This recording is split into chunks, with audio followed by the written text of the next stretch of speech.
One thing, the caller. It did all end soon, just not the way they planned.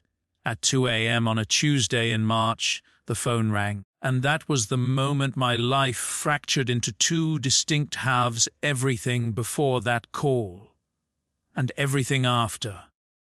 I grabbed it from the nightstand without thinking. My mother's heart hadn't been right for months, in and out of hospitals, so I'd trained myself to answer every call, day or night. Unknown numbers didn't faze me anymore. They could be a nurse from a new extension or a doctor on a personal cell. "Hello." My voice was thick. "Asleep? Your wife is mine." The man's voice was calm, almost amused, as if he were telling me the score of a baseball game. "She always has been. You're just a placeholder. It will all end soon." The line went dead. I sat in the darkness, the phone still pressed to my ear, listening to the silence. My heart hammered against my ribs so fiercely I could feel my pulse in my teeth. But I didn't move, didn't make a sound. Megan lay beside me, her back turned, the covers rising and falling with her breath, too steady, too rhythmic, like a metronome, like someone pretending very carefully to be asleep.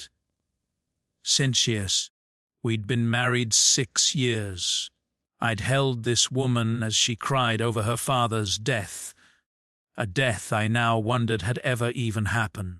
I'd rubbed her feet after long days showing houses. I'd brought her soup when she was sick, held her hair back when she drank too much champagne at her office Christmas party. I'd made love to her just 8 hours earlier, and she'd whispered my name like it was a prayer. And now a stranger was calling in the middle of the night, telling me none of it was real. I placed the phone back on the nightstand and stared at the ceiling until morning came. I didn't sleep. I even blinked. Here's the thing about me most people don't understand: I'm not the type to panic. 2 deployments in Army intelligence will do that to you. You learn to take information in, process it, file it away, and wait. Gather intel. Build a picture. Don't react until you understand what you're reacting to. So, when the sun came up and Megan stretched beside me, yawning that pretty little yawn she always did, I kissed her forehead like every morning. "Sleep okay?" she asked. "Like the dead," I said. She smiled and headed for the shower. I made coffee. I read the news on my tablet. I watched her come downstairs in her grey pantsuit, the one that hugged her hips in a way that used to make me lose my train of thought. She grabbed an apple from the fruit bowl and kissed my cheek. Long day today, showing that property in Westbrook, then dinner with the Hendersons. Don't wait up. Good luck with the Hendersons, I said. Try not to let Martha talk your ear off about her cats again. She laughed. A genuine laugh, I thought. Or maybe not. I couldn't tell anyone. I watched her car pull out of the driveway. Then I grabbed my keys, got in my own car, and drove to work. Except I didn't go to work. I parked 3 blocks from our house behind a delivery truck with a clear sight line to the front door, and I waited. At 9:47 a.m., Megan's car came back. She went inside. 10 minutes later, she left again, driving toward her real estate office downtown. Normal. Everything was normal. But I'd already decided I was going to find out what the hell was going on, and I was going to do it my way. Here's what you need to understand at an line of work. I'm a cybersecurity consultant now, but that's just the polished version. Before the private sector salary and the corner office, I spent 8 years in Army intelligence. 2 deployments to places that don't show up on tourist maps, operations that still give me nightmares when the weather changes just right. The skills you learn in that life don't go away. They become part of your operating system. How to spot when someone's lying, how to build a case from fragments of information, how to stay calm when every instinct screams at you to react. And most importantly, how to make yourself invisible while you watch. I entered my own house like a stranger that morning. I don't know how else to describe it. Certainly, every room felt like a crime scene, and I was looking for evidence I didn't want to find. I started in the bedroom. Nothing in her jewelry louts had said shoeing. Nothing under the mattress. Nothing in her sock drawer. Then I moved to the closet. It took me 20 minutes to find it, tucked into the inside pocket of a winter coat she hadn't worn since February, a cheap prepaid phone, the kind you buy at gas stations with cash. It was off. When I turned it on, it asked for a password. I didn't try to guess. Instead, I photographed it. Front, back, model number, and put it back exactly where I'd found it, making sure the coat hung at the same angle. Then I went to the office and pretended to work while my mind ran calculations I didn't want to souse. Over the next 48 hours, I built a profile on my own wife like she was a target in one of my old intelligence briefs. I documented her schedule. Tuesdays and Thursdays were her long days, client showings, she said, sometimes running until 8 or 9 at night. I'd never questioned it. Why would I? She was ambitious, successful. The commissions on those luxury properties didn't earn themselves. I noted her phone habits. She never left her main phone unattended, not even for a bathroom break. I used to think it was a quirk. Now I wondered if it was operational security. I tracked her mood. Looking back, she'd been happier the past few months, more affectionate, more interested in our future. We'd started talking about kids. I'd thought it was because we were finally ready to take that step.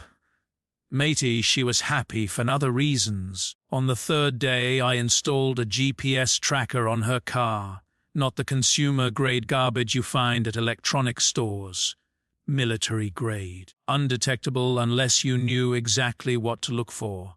An old army buddy owed me a favor, and this is how I collected.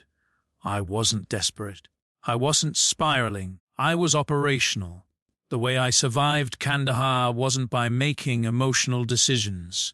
It was by staying calm, gathering intel, and acting when the picture was complete, but the picture was just starting to form. Day 3. The tracker pinged a location I'd never heard Megan mention. Secure space storage, a facility on the east side of town, about 20 minutes from our house. According to the data, she'd been there for 47 minutes on Tuesday while I was at work. That night, after Megan fell asleep, I drove out to take a look. The place was exactly what you'd expect: rows of orange roll up doors under fluorescent lights, security cameras that probably hadn't been serviced in years, a digital keypad on the entrance gate, and another on each individual unit. Unit 227. I couldn't get in, not without raising flags, but I wrote down everything I could see: company name, contact numbers, the layout of the cameras. You never know what's going to matter until it matters. What was she keeping in there? Why did she need storage I didn't know about? I drove home with more questions than answers. Thursday night, I met Derek Ashford for drinks at Callahan's, this old school bar downtown where the bartenders knew our usual orders, and the TVs were always tuned to whatever game was on. Derek and I had been best friends since our freshman year at Northwestern. He'd gone to law school while I'd gone army, but we'd stayed closey winkly trinks, golf when the weather allowed. He'd been my best man at the wedding. I'd been his when he married Susan, and I'd been there when they divorced 3 years later. He was a divorce attorney now, one of the best in the city, and I trusted him more than almost anyone. That night, I was testing him. I didn't even realize I was doing it until the words were already out of my mouth. "Let me ask you something," I said, swirling the ballpen in eyeglass. "In your line of work, you ever had a client whose spouse was living a complete double life?" Derek laughed, but there was something tight in it. He signaled the bartender for another round before answering. "More times than I can count. The quiet ones are the worst. They've usually been planning for years." He took a long pull from his beer. "I had one case last year where the wife had a whole second family in another state. 2 kids, man, 2 kids with another guy. The husband had no idea until he walked into her book club meeting and found her with her other man and a pair of toddlers calling him daddy." I first a chuckle. "That's insane." "People are insane, my friend. That's why I have job security." He grinned, but his eyes weren't in it.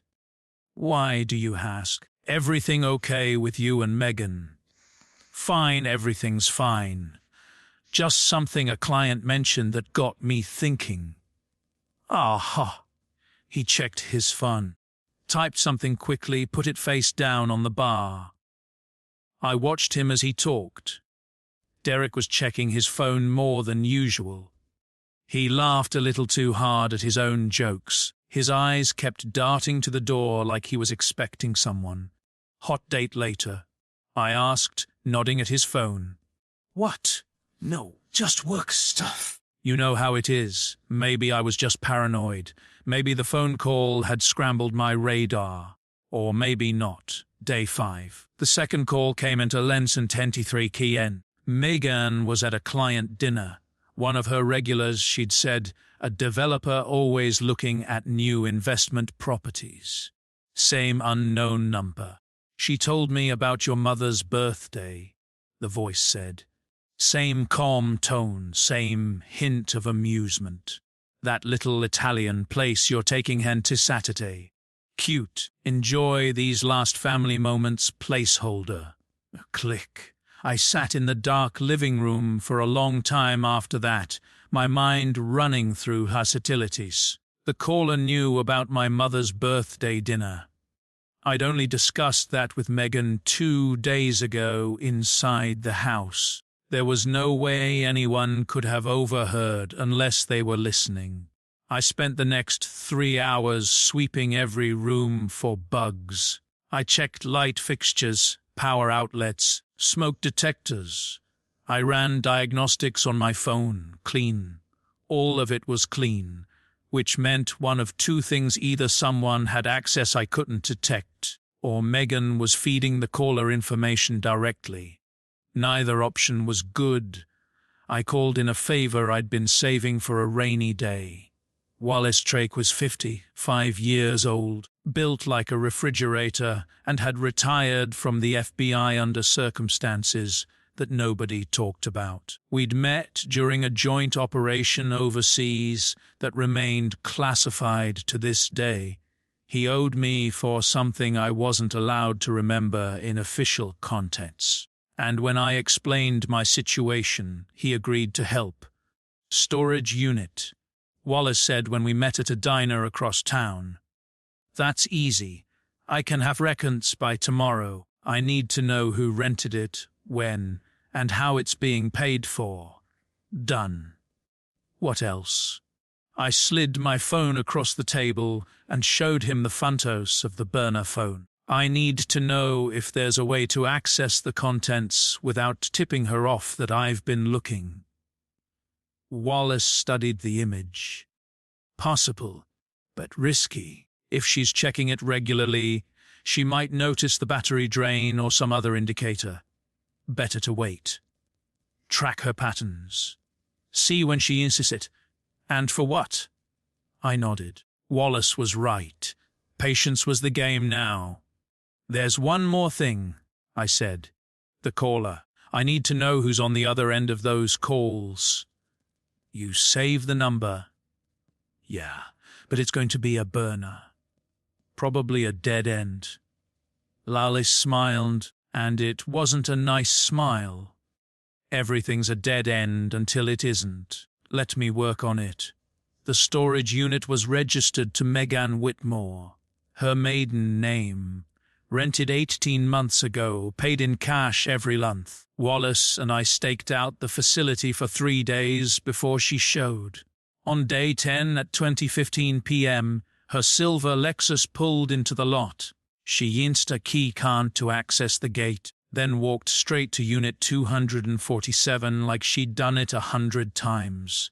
She was inside for 22 minutes.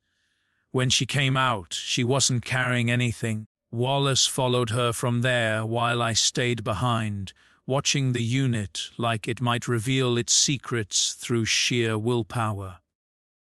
His report came that evening. She went straight home, cooked dinner, watched TV with me. We made love that night, and she whispered that she loved me, and I wondered if any of it was real. 22 minutes. What do you do in a storage unit for 22 minutes if you're not taking anything or putting anything away? Day 12. A knock on my office door that changed everything. Julia Vance was Megan's younger sister, or at least that's what I'd always believed. 28 years old, wild and unpredictable, with a streak of jealousy toward Megan that she didn't bother to hide. She'd crashed our wedding reception by making out with one of my groomsmen in the coat closet. She'd shown up at Thanksgiving 3 years ago with a boyfriend covered in prison tattoos, who spent the entire meal glaring at everyone. She borrowed money constantly and never paid it back. Megan always made excuses for her. She had it harder than me growing up, she'd say. Different foster homes, more trauma. I have to look out for her. I'd accepted it because I loved my wife and families are complicated. But now Julia was pushing past my assistant and closing the door behind her, smelling like vodka and expensive perfume. And I was seeing her with different eyes. Ryan. Her voice was too loud. She'd definitely been drinking. I need to tell you something about Megan. About before you. But she can't know I told you. I gestured to the chair across from my desk. Sit down, Julia. What's going on? She sat, but she couldn't stay still. Her leg bounced. Her fingers picked at her cuticles. Her eyes darted around the room like she expected someone to jump out of the walls. The nervous energy coming off her was almost visible, like heat shimmer on a summer highway. Before you, she said.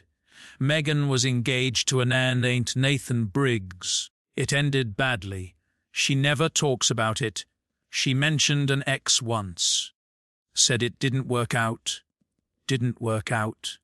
Julia laughed bitterly, and for a moment the mask slipped. I saw something ugly underneath, something that might have been contempt. That's one way to put it. He was obsessed with her. Like, scary obsessed. When she broke it off, he didn't take it well.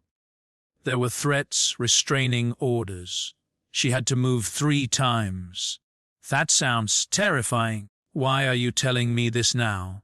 Julia looked at me, and for a moment the mask slipped further. I saw fear underneath. Real fear or a very good performance of it? Because I saw him, Ryan. At your wedding. He was there in the back, watching. The words hit me like a punch to the sternum. That was 6 years ago. I know it sounds crazy. I didn't say anything because I thought I was wrong. But I wasn't. It was him. His face was burned into my gun, went through. And if he's the one calling you. I hadn't told anyone about the calls. Not a soul. who said anything about calls. Julia froze just for a handbeam. Her eyes went wide, then narrowed, then smoothed into something carefully neutral. Nobody. I just assumed. If someone from Megan's past was causing trouble, I figured she was backpedaling, improvising. I let her. Thanks for the warning, Julia. I'll look into it. Just be careful, okay? Nathan is dangerous. More dangerous than you know. She left, wobbling slightly on her heels. I sat at my desk for a long time after, thinking about what she'd said and what she hadn't. How did she know about the calls? Wallace ran the name Nathan Briggs that same night. Male, 41 years old. No social media presence whatsoever. Last known address was an apartment in Portland, Oregon, though the landlord said he disappeared 3 years ago in the middle of the night without taking any of his possessions.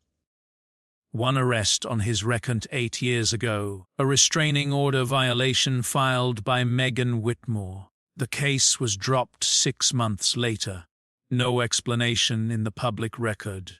This guy is a professional ghost, Wallace said when we talked on the phone. Either he's dead or he's very good at not existing. Keep digging. I always do. Day 14. I decided to test Megan directly. I staged it as a romantic dinner at home. Cooked her favorite meal, herb-crusted salmon with roasted asparagus. Opened a nice bottle of Pinot Grigio. Lit candles. Put on that Miles Davis app and she always liked. She came home from work glowing, delighted by the surprise. We ate and talked about nothing, her clients, my projects, whether we should finally take that trip to Portugal we'd been planning for years. Then, between bites of salmon, I said, "Hey, weird thing today. I was cleaning out the closet and I found an old phone in one of your coat pockets. Didn't recognize it." Megan froze. It lasted less than a second, so brief that anyone else would have missed it. But I was watching and I saw. Then she smiled. "Oh, that's my old work phone from before I switched carriers. I forgot I still had it. I should throw that thing away." The phone was less than a yen. The model hadn't even existed when she switched carriers. I nodded. Makes sense. I didn't try to turn it on or anything. Just wanted to make sure it was yours. "You're so thoughtful." She reached across the table and squeezed my hand. "You know that? I love you, too." The words tasted like ashes in my mouth. The third call came at 3:15 a.m. on day 15. But this time, something was different. The voice wasn't calm. It was urgent. Scared. "Ryan, listen to me carefully. Whatever she's told you, it's not true. She's not the victim. She never was. Check the insurance policy, the one from February. Check who the beneficiary is." I sat up in bed. Megan was at her sister's place for a girls' night. At least that's where she'd said she'd be. Who is this? They're watching me too. I can't. The line went dead. My hands were shaking as I opened my laptop and logged into our financial accounts. It took me 20 minutes to find it. Buried in a folder of documents I rarely accessed, a life insurance policy, $2.5 million, taken out in February, 6 months ago. Primary beneficiary Megan Foster. Secondary beneficiary Julia Vance. Why was Julia the secondary? Megan had no children. If something happened to me and Megan, standard practice would be to name a charity, my mother, anyone but Julia. The two of them linked. I started looking at the situation from a different angle. Day 18, Megan announced she was going to a real estate conference in Atlanta. 3 nights, networking, seminars, the whole deal. She packed her suitcase with the enthusiasm of someone who genuinely enjoyed professional development. I kissed her goodbye at the door, told her to have fun, waved as her taxi pulled away. Then I made a phone call, my contact at the airline. Another favor? This one from a former intelligence colleague who'd gone private sector.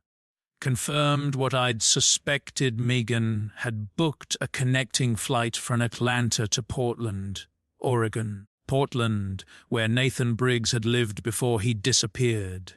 She wasn't running from her past. She was going to it. I booked my own flight, routing through Denver to avoid any overlap with her itinerary. I landed in Portland 2 hours after her connecting flight touchdown and picked up a rental car. The GPS tracker led me to a residential neighborhood about 20 minutes from the airport.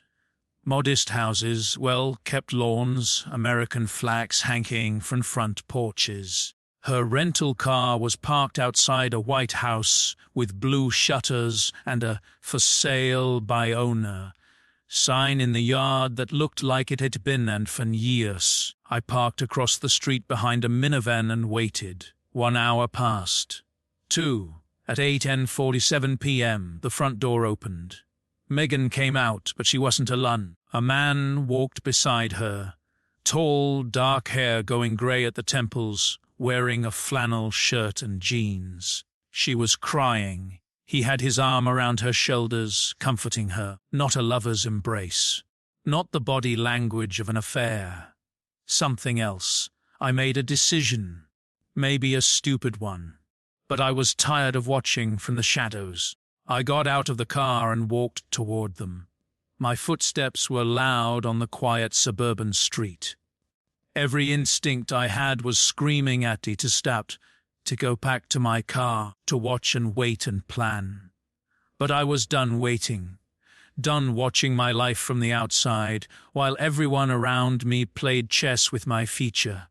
Then Anne saw me first. His eyes went wide, but he didn't run. Didn't panic. Instead, he stepped in front of Megan and squared his shoulders like he'd been expecting this and for a long time. "You must be Ryan," he said. "I've been trying to reach you." "Nathan Briggs," I said. It wasn't a question. Megan stared at me, tears still wet on her cheeks. "Ryan, how did? What are you doing here?" "I could ask you the same thing. Atlanta conference, wasn't it?" She had the grace to look away. "Inside," Nathan said. "We need to talk. All three of us. It's not safe out here." I followed them into the house. It was sparsely furnished, a couch, a table, a few mismatched chairs, no pictures on the walls, no personal items. The home of someone who was always ready to leave. Nathan gestured for us to sit and disappeared into the kitchen. He came back with 3 bottles of water, still sealed. A small detail that told me he was paranoid enough to worry about being poisoned. I respected that. "Before you say anything," he started, settling into a chair across from us, "you need to understand that everything you think you know is wrong. Enlighten me." He took a deep breath. "Megan and I were engaged 9 years ago. That part is true. What isn't true is anything else you've been told." I looked at Megan. Her face was pale, her hands clasped in her lap. She wouldn't meet my eyes. "I discovered something," Nathan continued, "about Megan and Julia. They weren't really sisters. They'd met in a halfway house years before. After both of them aged out of foster care, they created the sister story together, created matching histories, birth certificates, social security numbers, the whole thing. Why? Because they were running a con. Had been for years. They'd target wealthy men. Megan would marry some, make them feel loved, and then, after a year or 2, he trailed off. And then what? They'd have accidents, fatal ones, and Megan would collect the insurance money. The room went very quiet. "How many?" I asked. Nathan glanced at Megan. She still wouldn't look at least two that I can prove. Andrew Callahan, in 2012, married Megan in Nevada under a different name, fell down the stairs 14 months later, $800,000 payout. Patrick Lawson, in 2015, married her in Arizona, drowned in their pool, $1.2 million. I felt something cold settle into my bones. Annie, $10.5 million. You're the big score, Ryan. The one they've been building toward. I turned to Megan. Is this true? She finally looked at me, and what I saw in her eyes wasn't guilt. It was calculation. He's lying, she said. Nathan is obsessed with me. He's been stalking me for years, making up stories, trying to ruin my life. Hey, I have documentation, Nathan interrupted. Marriage records, death certificates, financial trails. It's all real. I can show you everything. Then why haven't you gone to the police? Nathan laughed bitterly. I tried. 8 years ago. They got to me first, filed restraining orders, made me look like the crazy ex-boyfriend. I spent 2 years fighting charges that were conflicting. By the time I cleared my name, they'd moved on to their next target. And then the next. I sat back and looked at both of them, my wife and the man she'd supposedly been running from. One of them was lying. The question was, which one?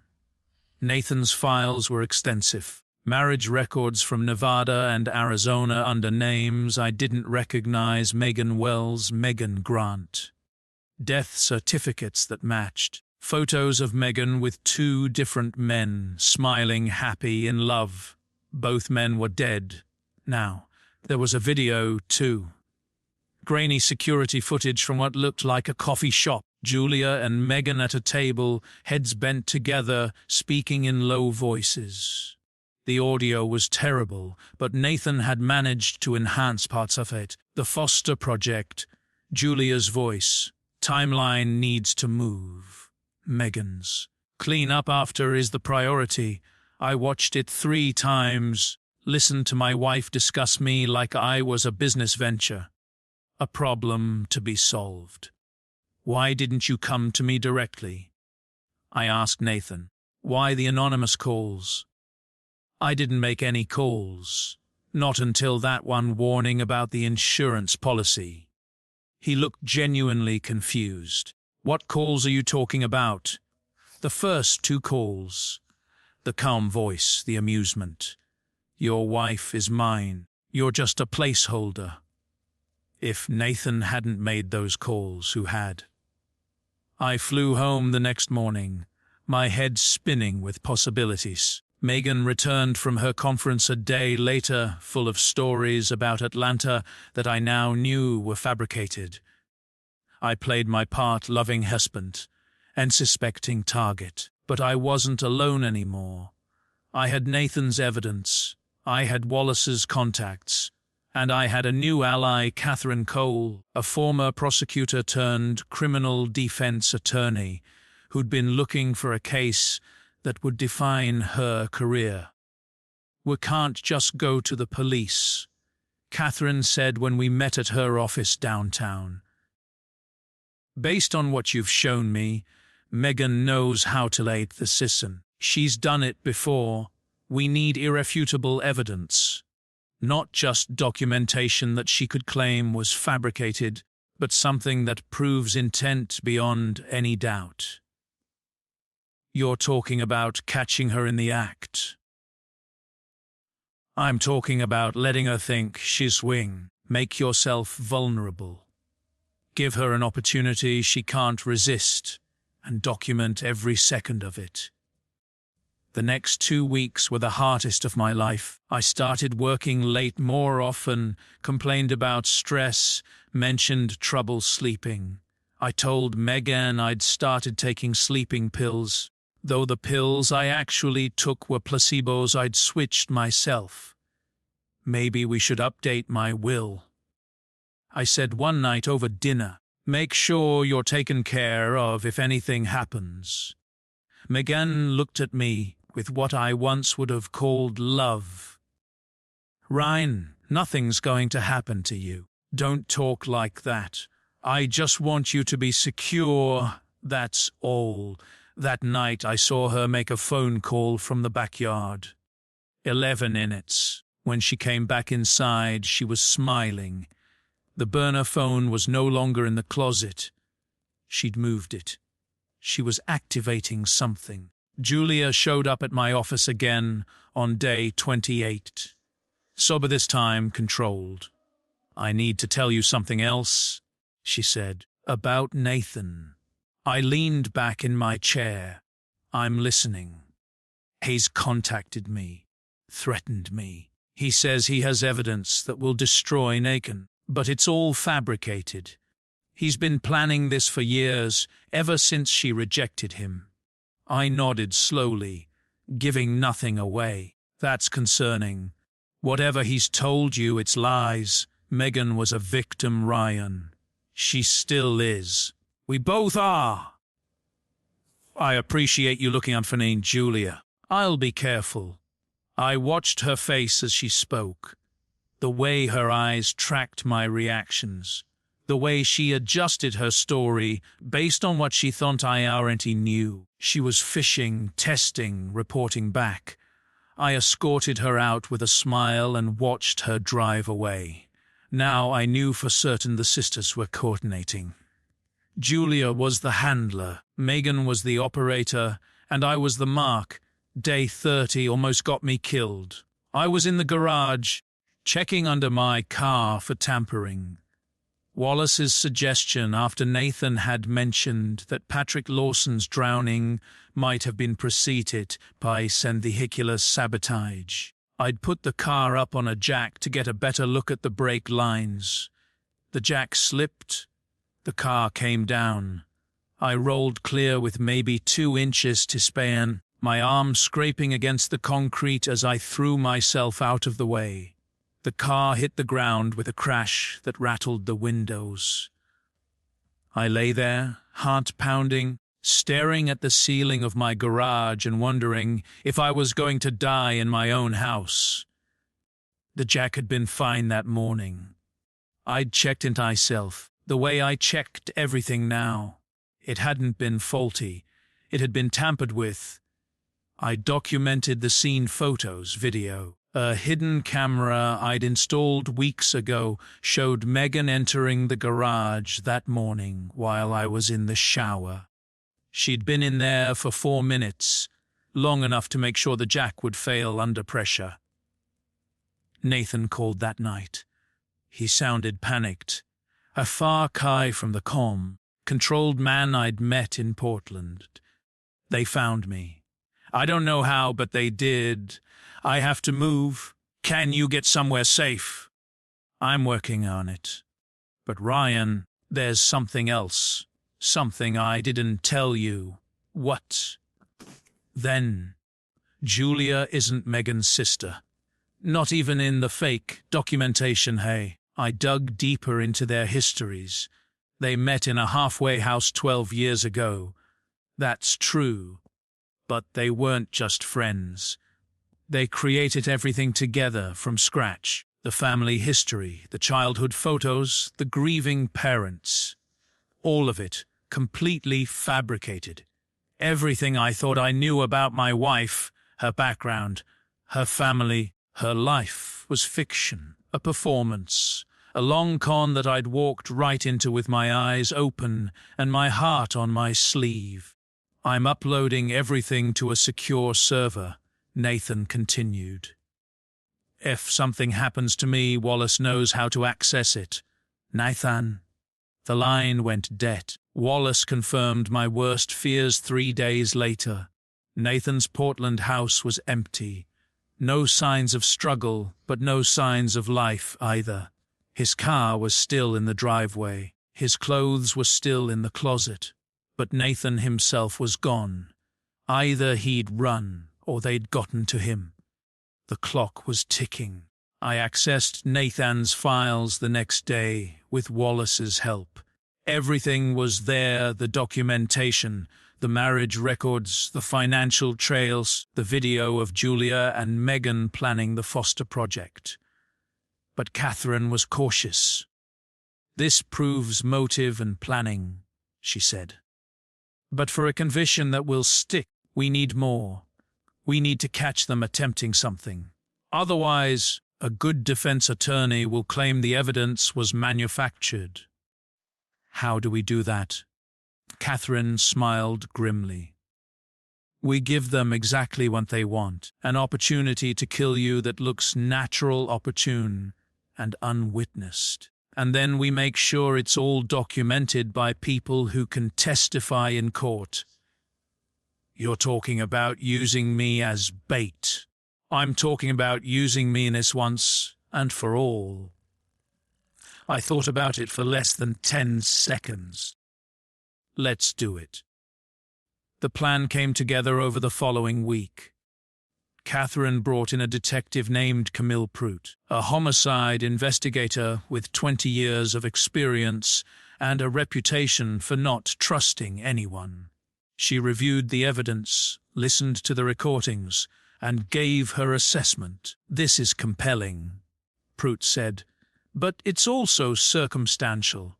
Defense attorneys have torn apart stronger cases. What we need is a scenario where they're forced to act definitively, and I need to be there to witness it."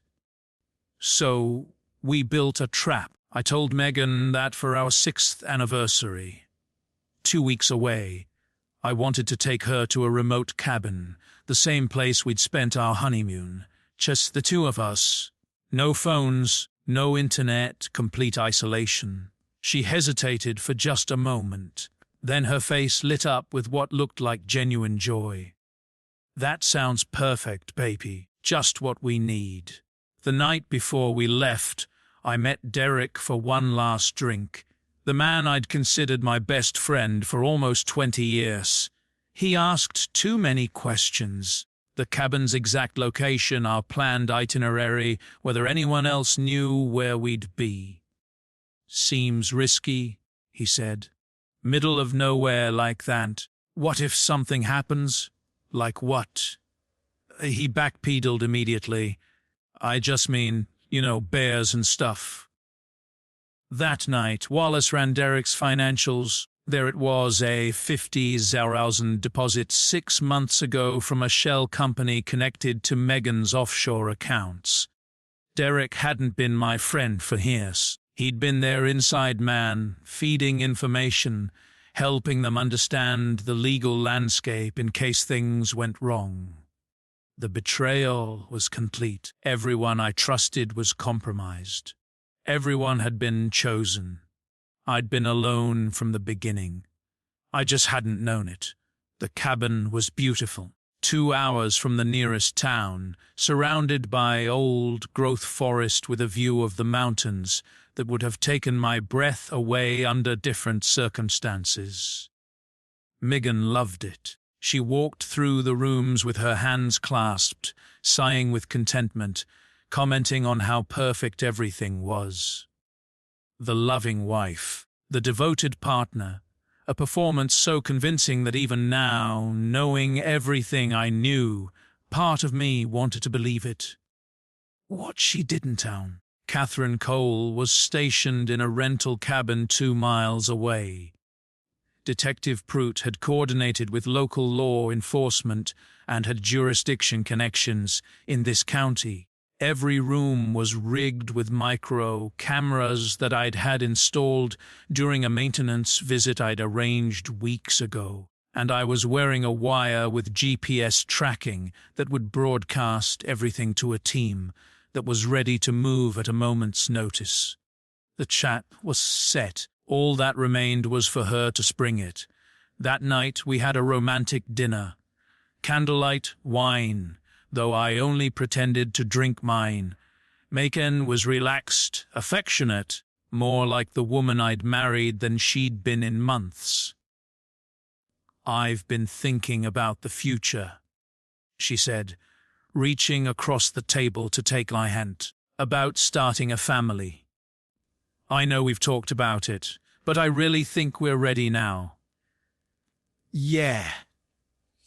I want to build something real with you, Ryan. Something that lasts. I smiled at her, held her hand, told her I wanted that too. Later, as we were preparing for bed, she mentioned a hike she wanted to take the next morning. There was a cliff overlook about 2 miles from the cabin. Incredible views, she said. The jump was straight down, hundreds of feet, but the vista was worth it. I can't wait to show you, she said, kissing my cheek. I couldn't wait either. I woke at 10 a.m. and found Megan in the kitchen, her back to me, doing something with the water bottles we'd packed for the next day's hike. She didn't see my reflection in the window behind her, but I saw hers. I saw her open a small vial and empty its contents into my bottle. I saw her swill it gently to mix it in. I saw her put everything back exactly as it had been. She returned to bed 10 minutes later, snuggling against me like nothing had happened. When her breathing deepened into sleep, I got up and switched the bottles. Morning came bright and cold. Megan was cheerful as we laced up our hiking boots and grabbed our gear, water bottles, granola bars, a first aid kit that she'd insisted on packing. Ready, she asked. Led the way. The trail wound through the forest, climbing steadily toward the ridgeline. Megan chatted about nothing as we walked, memories from our honeymoon, plans for the summer, gossip about her colleagues at the real estate office. Normal conversation from a normal wife on a normal vacation. She stopped at one point to admire a wildflower growing through a crack in the rocks. Look at this, she said, crouching down to touch the petals. Life finds a way, doesn't it? Even in the hardest places. Yeah, I said. It does. She smiled up at me, and for a moment, just a moment, I wondered if I'd made a terrible mistake. Maybe Nathan really was a stalker. Maybe the evidence really had been fabricated. Maybe the woman I married was exactly who she'd always seemed to be. Then I remembered the vial, the water bottle, the 4-minute visit to the garage. My bottle remained untouched in my pack. We reached the overlook around noon. It was everything she'd promised, a breathtaking panorama of mountains and valleys, the kind of view that makes you feel small and insignificant against the vastness of the world. And the drop, God, the drop, hundreds of feet of empty air between the rock ledge and the jagged stones below. Look at that, Megan said, stepping up beside me. Isn't it incredible? It really is. She moved behind me. I felt her hand on my back. You know, Ryan, I need to tell you something. What's that? I know. I turned to face her. The mask was slipping. Not entirely gone, but cracked. Something cold and calculating showed through. Know what? About Nathan. About the files. About all of it. I didn't react. Didn't move. Just watched. I'm not angry, she continued. I understand why you did it. The call scared you. Nathan manipulated you. You thought you were protecting yourself. She reached out and touched my face almost tenderly. But you don't have to worry anymore. We can fix this together. How do you propose we do that? Her hand moved to my chest. We go back to the cabin. We call Catherine. You tell her you made a mistake, that the evidence was fabricated, that Nathan tricked you into this whole thing. And then we go home, start fresh, try for that baby we've been talking about. She smiled, and it was almost convincing. Almost. We can still have everything we planned, Ryan. I just need you to trust me. I looked at the woman I'd married, the woman I'd loved, the woman I'd shared my bed with for 6 years. How many others were there? I asked quietly. Besides Andrew and Patrick. The smile faltered. I don't know what you're talking about. Yes, you do, Nathan said too. I want to know if there were more. Silence stretched between us. Does it matter? She finally said, and there it was, the real Megan emerging at last. Cold eyes, cold voice, cold heart. Yeah, it matters. 3 more early days before I perfected the system. 5 dead men. At minimum, I nut it slowly. I'm not going to do what you want, Megan. Then, you're going to prison for crimes you didn't commit.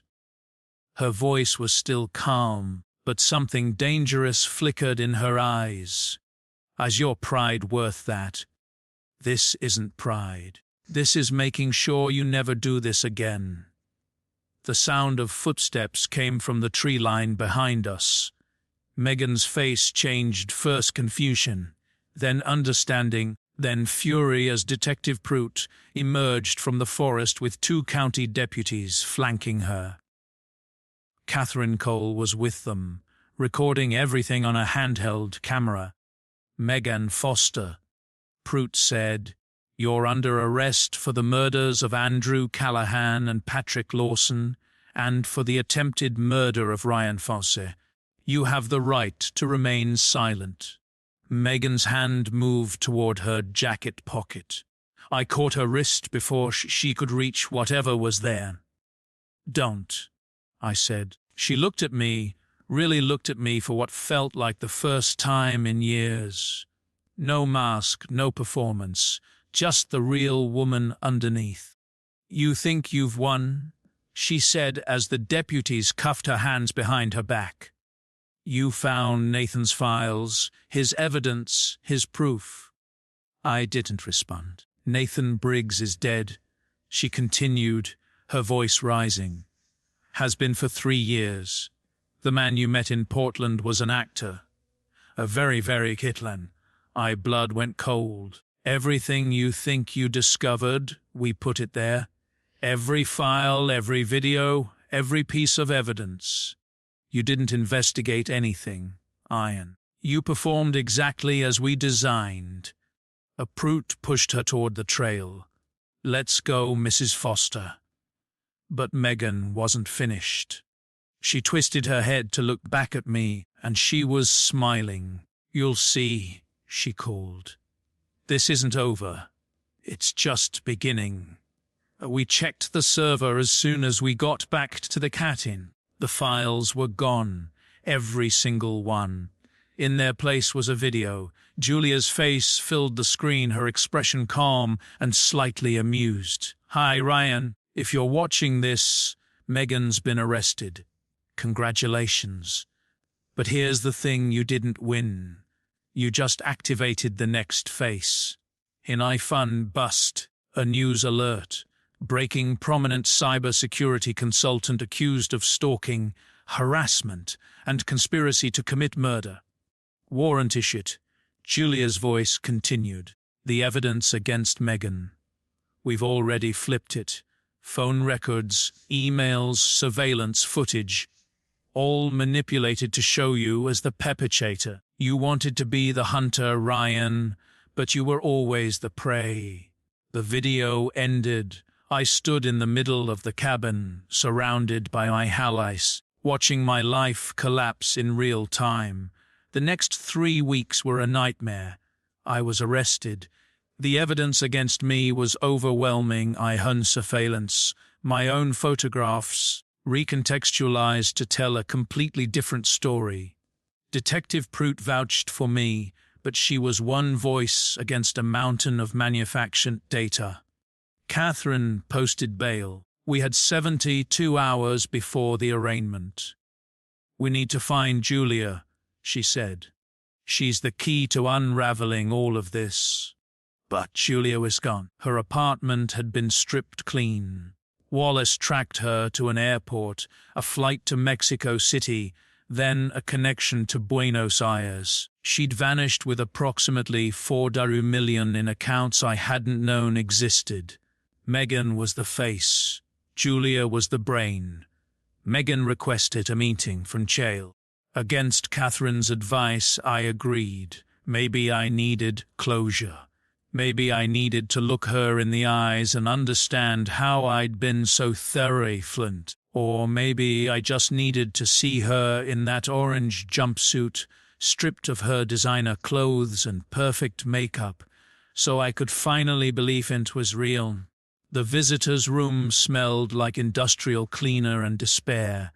Row after row of plastic chairs faced a wall of plexiglass, each station occupied by families trying to hold conversations across the divide. A toddler was crying somewhere. An old woman was speaking rapid Spanish into the phone, tears streaming down her face. Megan sat on the other side of the glass, wearing an orange jumpsuit, her hair pulled back in a plain ponytail. An A-cap, no jewelry, no artifice. She looked smaller somehow, diminished like a photo of a photo, the same features, but with something essential missing. But her eyes were the same. Cold, calculating, hungry. I picked up the phone. She did the same. "Hello, Ryan." Her voice was calm, controlled, like we were meeting for coffee instead of in a county jail. "You look tired. Prison will do that to you. The worry, I mean." She laughed, a short, humorless sound. "Still have your sense of humor. Hit, you're going to need it." "What do you want, Megan?" "Straight to business. I always did appreciate that about you." She leaned forward slightly. "I can make this all go away. All the charges against you, the manufactured evidence, the frame up. I can provide testimony that clears you completely. In exchange for what? Let me go. Tell them you made a mistake? That Nathan, or Hinetha that was, manipulated you, that you were duped into believing a fabricated story." She paused. "I'll corroborate it. We both walk away. Clean slate. And then what? You disappear to Argentina with Julia." Something flickered in her expression. Surprise, maybe, that I knew about the Argentina plan. We'd manage. I thought about it. Really thought about it. I was facing serious charges. The evidence against me was overwhelming. Even with Detective Pruitt's testimony and Catherine's defense, there was a real chance I could spend years in prison for crimes I didn't commit. And all I had to do was let her go. How many others were there? Megan, the real number. I told you. 5 total. Before you. Before me. What about after? What about the next mark? Something flickered in her expression, just for a moment. "There was someone else," I said slowly. "You were already setting up the next victim, weren't you? Before I started investigating, before any of this silence, a widower in Seattle, right? Tech executive. You started the approach 8 months ago." Her face confirmed what Wallace had already told me. "You were never going to stop," I said.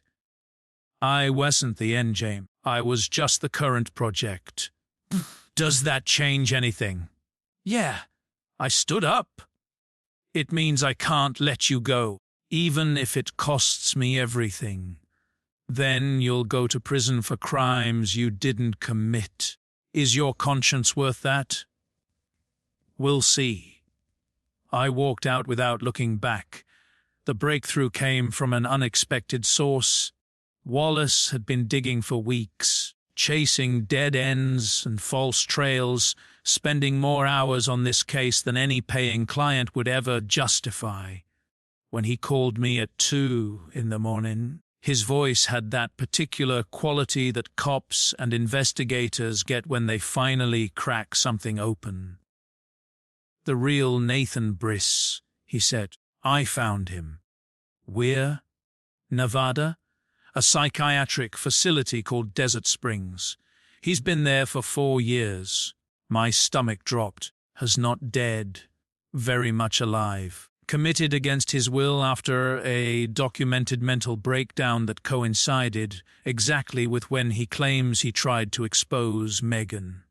Wallace passed. Someone wanted him discredited and locked away where no one would listen to him. Sound familiar?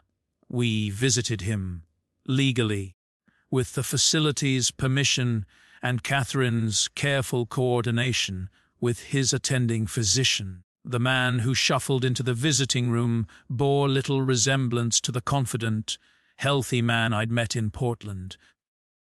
He was thin, not just thin, but hollowed out, like someone had scooped out everything that made him who he was and left only the shell. His eyes had that haunted quality of someone who'd spent years doubting his own sanity. But when he spoke, he was lucid. Completely heartbreakingly lucid. "They drugged me," he said, his voice raspy from disuse. Made me look hazy. By the time I understood what was happening, I was already committed. I'd scream about Meghan, about what she'd done, and they'd sedate me. Every time I tried to tell someone the truth, they'd increase my dosage. He laughed. A broken, terrible sound. After a while, I almost believed I was crazy. Almost. "The man I met in Portland," I said. "He claimed to be you. They planned for everything. If anyone ever got close to the truth, they had to pack up." An actor, probably. Someone briefed on my story, my mannerisms, my evidence. Nathan's hands were shaking. They knew eventually someone would ken. They wanted to control what that person found. Why not just kill you? Too risky. A death would be investigated. A crazy ex-boyfriend in a mental hospital. He spread his hands. Nobody asked questions. Nobody listens. Nobody cares. He gave us everything. Meghan's real name, Sarah Hutchins. Julia's real name, Amanda Torres. The halfway house where they'd met, the early crimes before they'd refined their coach, and most importantly, he gave us a name. Deborah Stone, he said. She was in the house with them, saw things, knows things. She ran 12 years ago because she was afraid they'd kill her too. He met my eyes. If she's still alive, she's your best witness, maybe your only witness. Deborah Stone was 50, 2 years old and living off the grid in rural Montana. She'd been hiding for 12 years, and when we found her, I understood why. I saw them kill a girl, she said, her hands shaking as she held her coffee cup. Back in the house. They made it look like an overdose. I kept my mouth shut, because I knew I'd be next if I didn't. Will you testify? Oh, she looked at me for a long moment. Will they actually go to prison this time? That's the plan. Then, yeah, I'll testify. I'm tired of running. The case against me collapsed 3 days later. Armed with Deborah's testimony, Nathan's statement, and forensic analysis proving the evidence had been manipulated, Catherine tore the prosecution's case to shreds. The charges were dropped. Meghan's charges, meanwhile, expanded 5 counts of first-degree murder across 4 states. Conspiracy, fraud, attempted murder. Julia was apprehended in Argentina 6 months later, extradited, convicted as a co-conspirator. Nathan was released from the psychiatric facility and cleared of all false charges. Deborah Stone entered witness protection with a new name and a fresh start. And Derek Ashford, the friend who'd sold me out, was disbarred and faced charges for obstruction of justice. It ended on a Tuesday. I stood outside the courthouse after the final verdict came, life without parole for Meghan. 25 years for Julia. The sun was setting, painting the sky in shades of orange and red. And for the first time in almost a year, I could breathe without feeling like something was crushing my chest. Detective Prout found me there, watching the sunset. "Hell of a case," she said. "Hell of a year." She was quiet for a moment. What now? I'd been thinking about that, about all the men who came before me, Andrew and Patrick, and the others who didn't even get names in the newspaper articles about their deaths. About the widower in Seattle who didn't know how close he'd come. "I'm starting something new," I said. "A consulting firm, helping men identify and escape what I almost didn't escape." Prout nodded slowly. "There are more people out there like her." "I know. That's the point. My first client was the widower in Seattle.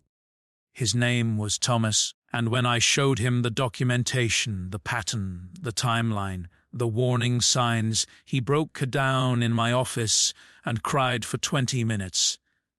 He was a good man, 62 years old, lost his wife of 30, 5 years to cancer, lonely and hurting and desperate for connection.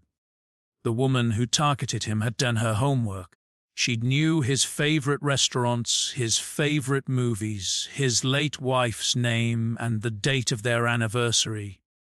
She'd made herself into exactly what he eated, and he'd fallen for it completely. "I thought she loved me," he said, wiping his eyes with the back of his hand. I really believed it. "They're very good at making you think that. How could I have been so stupid?" I leaned forward, made sure he was looking at me. "You weren't stupid, Thomas. You were human. You wanted to believe that someone could love you again. There's nothing wrong with that. The kind belongs to them, never to you." He went to the police the next day. The woman who'd been targeting him was arrested a week later. She wasn't connected to Naken on Julia, but she was running the same con. Different face, different city, same game. There were more after that.